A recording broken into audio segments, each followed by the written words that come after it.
How you doing today on this Friday? Fine Friday.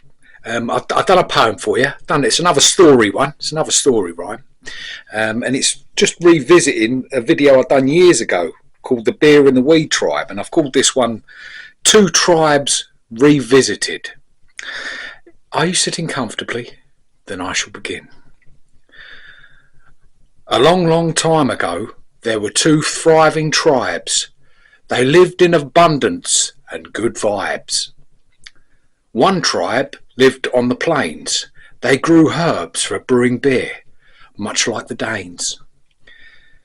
The other tribe lived on the higher elevations because it improved their ganja plants' growing situations.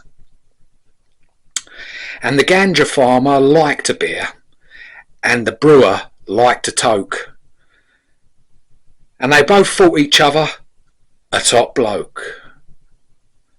They came together to barter, striking a fair deal, sharing their abundance and sharing laughter. One day a horseman came onto the plain and convinced the brewers the ganja farmers were doing much better out of the game.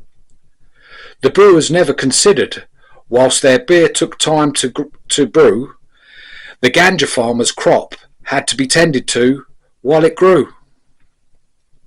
The horseman visited the ganja farmers, putting fear into mothers and fathers.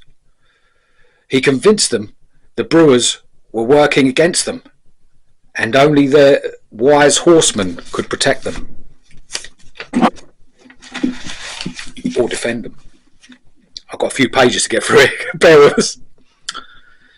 In a state of fear, the farmers were more open to the power of suggestion, and by sharing his concerns, the horseman's loyalty was out of the question. And so it came to pass, the horseman had kicked the two tribes' arse. Instead of abundance that they were sharing, the horseman had convinced both tribes out of caring. The horseman opened a bank, the vaults of which of ganja and beer stank. But for ganja or beer, he would only take gold. That was how it became human beings, not beer and weed, that was sold.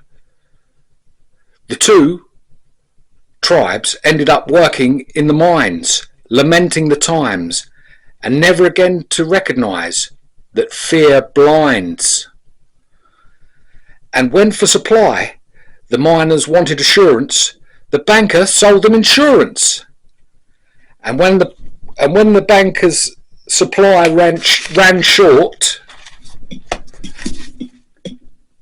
he created industries for support.